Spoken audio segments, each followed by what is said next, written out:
Hi, it's Gadget UK here again. As you can see, this time we're looking at a Sony PSP. It's got a little scratch there, it's missing the thumbstick. Apparently this has got a problem with the optical pickup in here, in the UMD drive. So you stick a disc in and you can hear it sort of trying to scan. We'll try that in a sec, and it just doesn't read. So my first thoughts will perhaps just try and clean the lens with a cotton bud and some IPA, but ultimately it may need a new pickup. Now I've got a spare one of these, a junk one, and I've got one that's working, which I'll show you in a minute, the one I use myself. So I might be able to take the optical pickup from the spare I've got, even though it's a slightly different model. It looks the same, but it could be very fiddly to replace it. I might do that as a separate video, I don't know. In the first instance, I think I'll try and update the firmware on this, because it's 4.4 I think, or 4.0, I'll show you in a sec. Then we'll see if we can run custom firmware on it, and if we can, in theory we should be able to just play games from the from the memory card. Where's it gone? Here. Yeah, should be able to play games from the memory stick. You can see there's a card in there at the moment. Yeah, I've tried my 32 gig card in there. It's just not recognising the games and things on it because obviously it's running an official firmware. These are lovely machines, they really are. The other one I've got is a cost-reduced version. I think this is a cost-reduced version as well, I'm not sure. Although I do know some of the earlier models had the slightly different bottom part here. The rest of it looks the same. It's got the same engines and things. The underside looks subtly different here. The side bits look a bit different on my other one, as you'll see in a minute. So there's the open catch there to open the UMD drive. USB ports, so you can connect this up to a PC, although I tried that on Windows 10 and it wasn't working. Yeah, I'm not sure what that is there. Answers down below. It doesn't feel like a button. It's maybe infrared or something, I'm not sure. It's got an R indication on it. I'm not sure if it's infrared or what, but you've got obviously your left trigger, your right trigger, your standard PlayStation buttons here. Power switch on the side there, just slide it upwards and hold it for a second to power it on.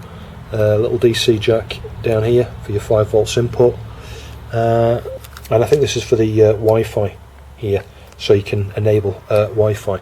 And there's two little indicators there. The top one's for the Magic Gate, the memory card, the Pro Duo memory card or whatever it is, and then the bottom one there's for Wi-Fi. You may remember on a previous video when I tried to get that Philips CDI controller working, one of the things I ordered was some nubs for PSP. Now it's pink, but I think that should fit. Yeah, it does. That fits a treat. So yeah, I mean ultimately I might just source a black one, but that's good to get me up and running, I think. So I think we'll update the firmware next, and then I'll clean up the screen and stuff here with just a bit of soap and water. Be super careful with these. Don't use plastic cleaner and stuff because they do have a protective film. Now that was something I learnt from just testing experimentally on the faulty one I've got, because I did have a scratched front and I thought, well, and actually the board and it's dead, it's a long story, but it really is just for parts, the faulty one I've got. Someone took a hot air gun to it and basically destroyed the PCB. That was what's wrong with the other one. Something I was going to show on my channel, but it was such a short video I just never bothered uploading it. But as I say, so I've got some prior experience knowing that if you try to clean the scratches off with plastic cleaner on these, you will ruin the screen. So do not use anything other than just gentle soap and water to clean these. I mean, there is a little scratch there, but most of the dirty marks there on that screen have come off fine actually. I'm amazed. That looks very clean. That you might just be able to see, there's a couple here. A couple of fine ones there, like a little one down here, but actually that's not bad. We'll just clean around the buttons and things here now as well, just to clean that area up a little bit.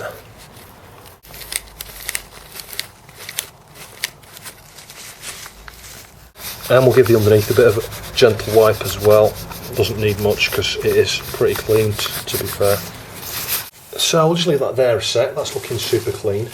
I'll show you the spares unit. If I can find the other parts I might show you that, but on first appearance you could think that looks okay. Now this is the one where someone had dropped it. You see the little dent there, that's the telltale sign when you see dents and cracks and things on the edges. Someone's dropped it, it's hit the concrete floor. one of the BGA points just snapped off the underside of the chip, either off the PCB or actually off the chip itself, and there were some scratches, and you can see what's happened here. I've just the plastic clean on that lightly, and it's gone all sort of like cloudy. It's ever so subtle, but this, I wasn't too bothered, because let's say this just was completely unsalvageable, because what they'd done, they'd used hot air, but instead of controllable hot air, you know, set in the region of between 300 and 400 degrees, they've used like I'm assuming, something like a hot air gun, you know, for stripping wallpaper, 400 to 500 degrees, and they delaminated the PCB. I've still got it somewhere. I've got the chip, because the chip was literally hanging off, and I actually removed the chip and thought, actually, I looked at the underside of it, and it does look like the chip is reusable. It doesn't look like they've damaged that, it just looks like they delaminated the board. And it's got the original battery, it's got all of the plastic parts, it's got the optical pickup here. Maybe I can swap the laser over from this unit. So yeah, that's that one. Now I did think about removing this here. I don't think you can. It looks to me like on this particular model that it's part of the fitting below. I don't think you can remove that. I'll investigate online just to see if that's possible, but it doesn't feel like that. But in any case, that's that one. And this is my main working one here. As I say, I love this. I really do. I love the PSP. It's a bit dirty around here because obviously I've been using it a fair bit, but you can see, you know, condition wise it's pretty immaculate. There might be a scratch somewhere, I can't for the life of me see where it is now, but yeah, the screen on that one's excellent. And what I do know is I did test the screen out of that in this one, and it does work, so the screen is good in there as well. So, you know, it's always useful to keep this just as spares for this one, if anything. Drive works perfectly in this one, and everything works as, you know, as expected. All the buttons and stuff works fine.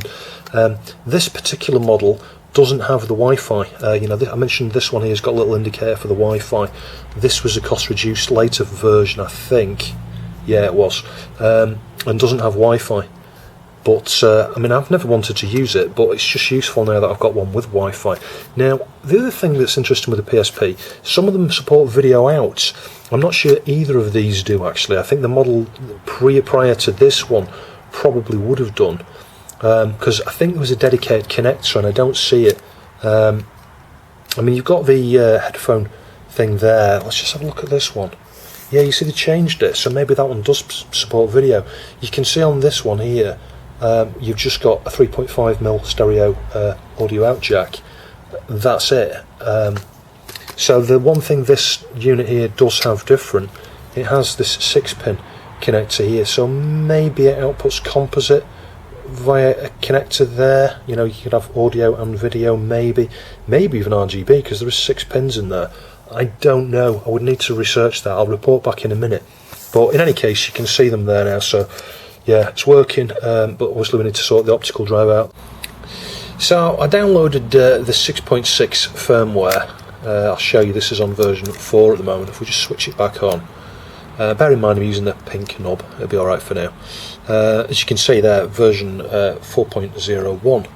So yeah, it's unzipped to the memory stick there, connect to the memory stick via the PC's USB memory stick reader I've got. Yeah, so you can see there, PSP update version 6.60. So we'll update it, because then in theory I should be able to run the custom firmware on here.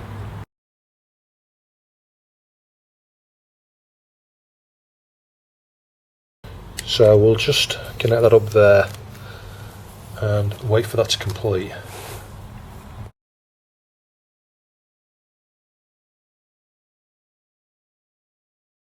So I've been playing around with the custom firmware on this just to test this thing out, and I can indeed play games and things on it. It works fine.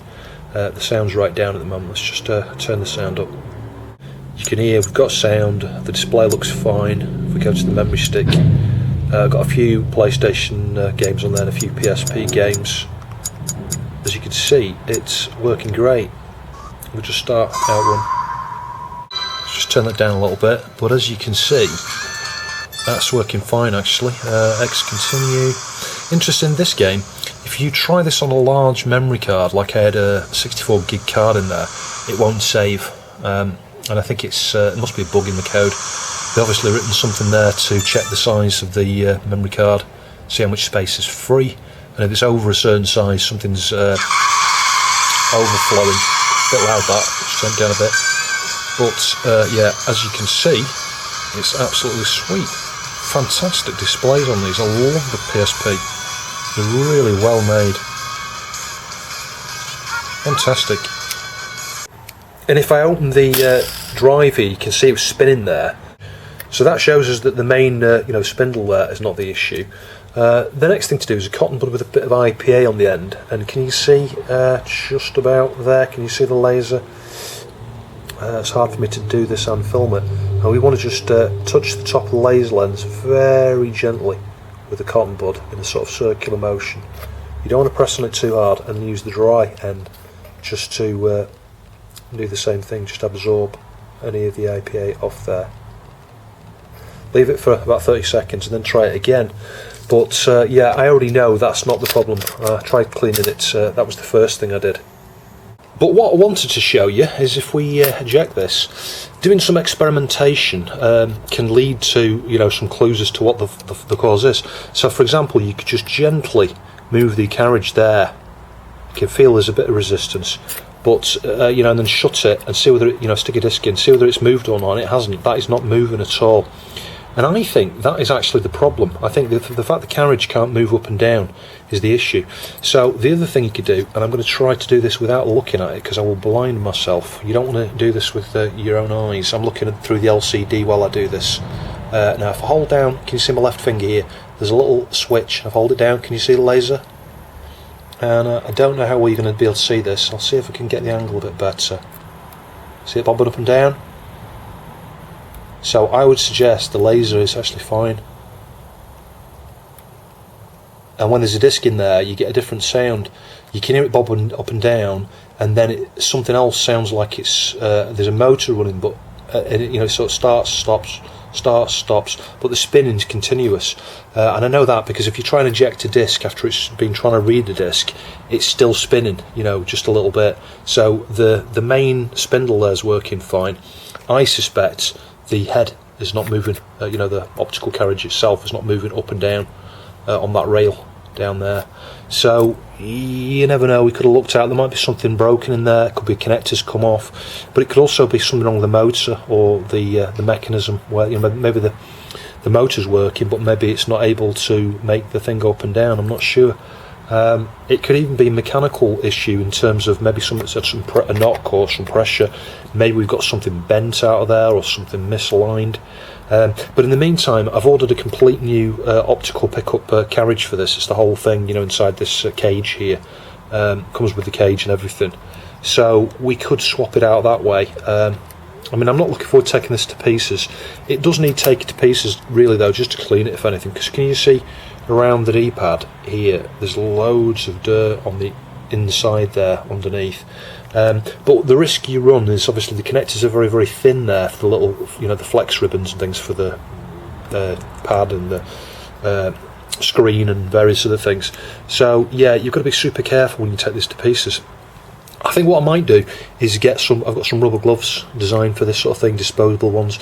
I might put some rubber gloves on before I take this apart and pay close attention and really be careful as I take it to bits, because what I don't want to do is leave any marks, fingerprints and things on the screen, scratches, things like that. So we'll start by removing the screws we can see, and there's a couple visible on this side. They're super easy to get to. What I'm thinking is we might be lucky, and on this revision we might be able to see something in relation to the optical unit there, maybe the flex ribbon or something. It might just give us a better view inside, I'm not sure. So yeah, we'll undo the screws we can see. There's got a screw there. And just be mindful, you don't want the screws rubbing on the underneath of this whilst you're inside it. So we'll get the battery out. I think this just sort of pulls across like that, and then the battery lifts up on one side, if memory serves. There we go. And we've got some more screws under here. Got all those little water detection devices down there, to see whether you've got any water in there or not. Do check the lengths of these as you take them out as well, just to make sure you've not got different screw lengths, because the last thing you want to do is mix these up. No, they're the same, they're alright. Yeah, put a longer screw into where a smaller one was, etc. You see, that one's a shorter one, so I'll have to remember that. Shorter one there. Yeah, so you can start to see the front is separating a little bit there, so yeah, just like I say, apply a little bit of caution when you're going something like this, because the last thing you want to do is break it. So anyway, we'll just continue just going around this carefully and see whether we can separate it. I think in the other one I looked at there were 2 screws here, but I don't see any screws on that side actually. Yeah, it's just one of these where it's just kind of clipped and screwed, I think, at the same time. Just make sure we're not missing any screws there. No, we're not. The interesting thing is, the thumbstick here, it looks like it just mates with a little, some pogo pins or something down there, because I don't see a ribbon. I'll be super careful with this. What I should do really is go and see if I can find some other videos on how to get inside these.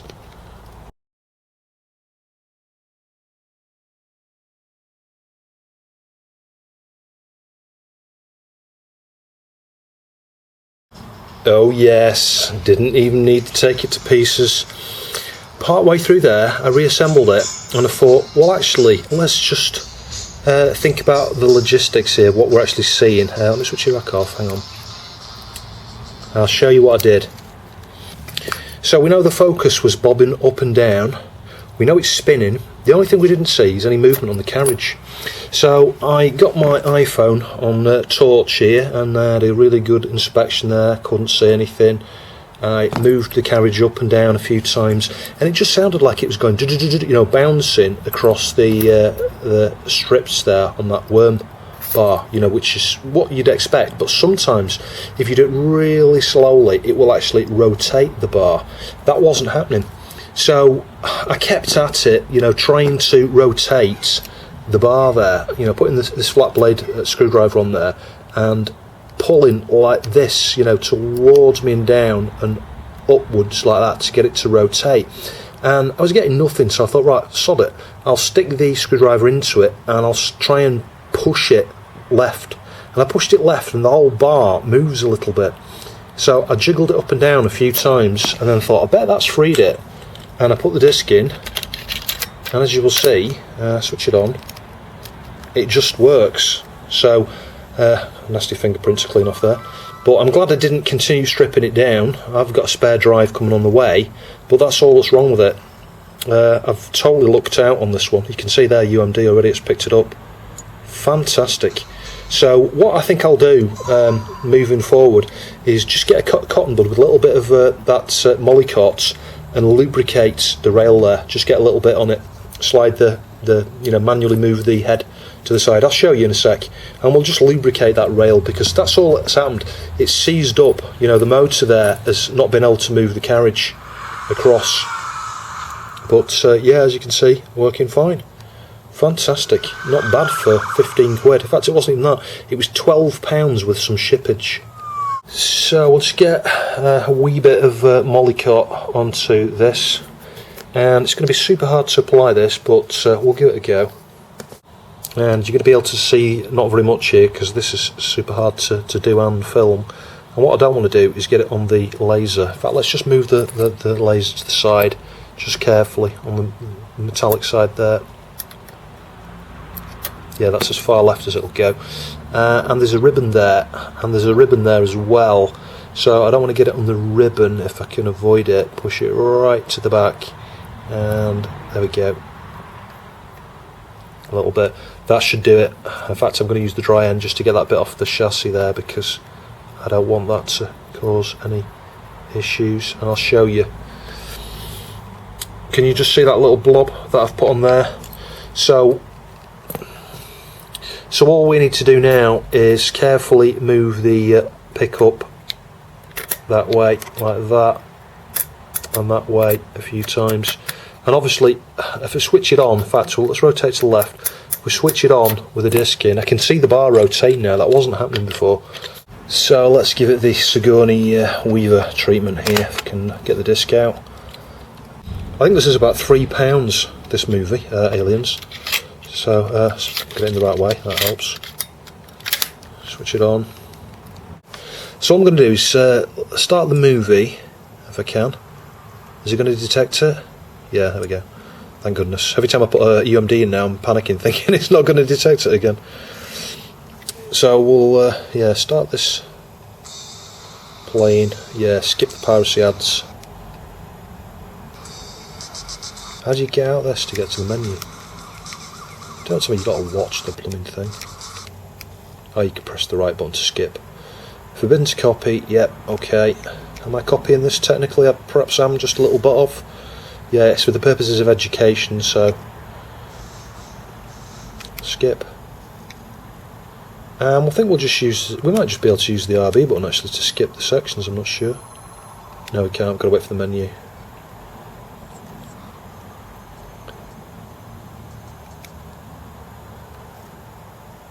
Now, play movie was technically perhaps not the best thing to choose there actually, because that's now going to just play it from the start, but what I might be able to do is skip. Yeah, I can.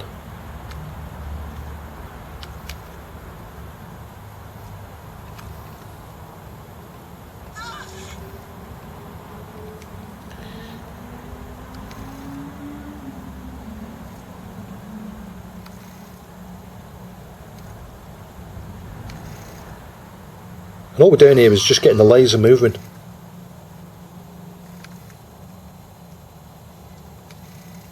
Yeah, I can hear it. It sounds a lot quieter.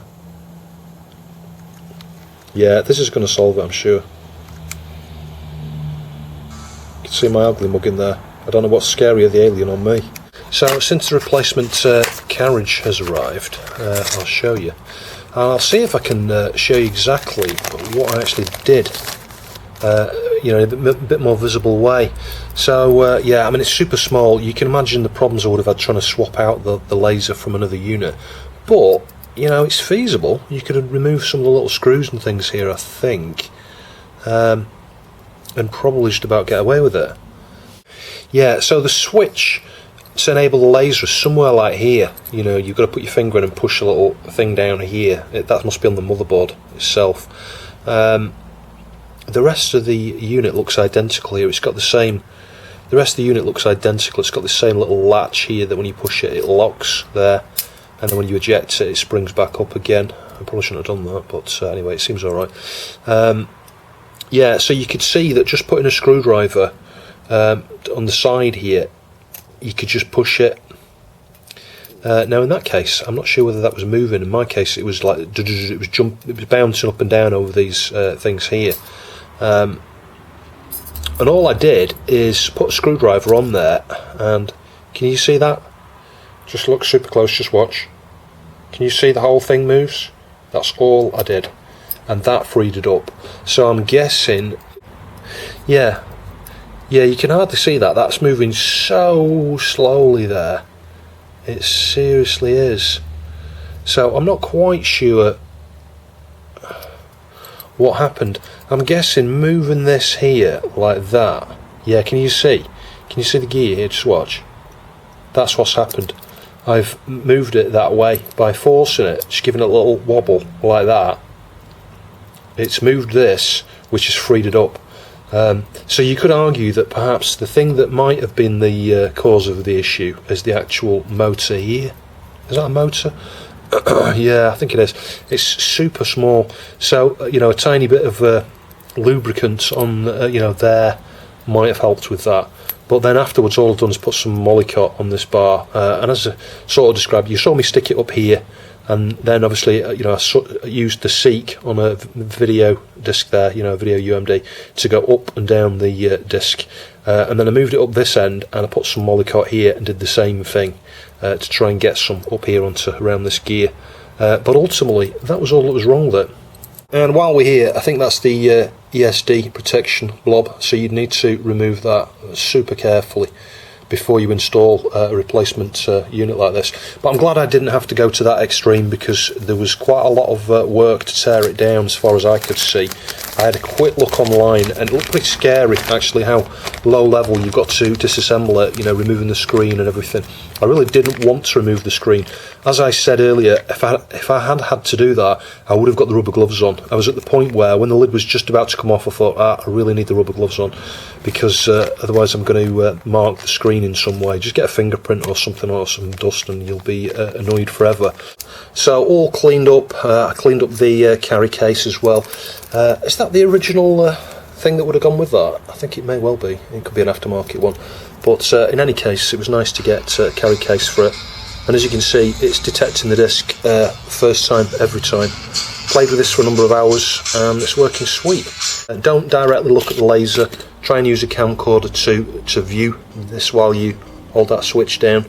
If you're getting the red laser there, you can see it through the camcorder. You know your laser's probably okay. You could have problems with the tracking or focus coils, I guess. That's not out of the realms of possibility. Anyway, hopefully you found that interesting. Thanks for watching, and I'll see you soon.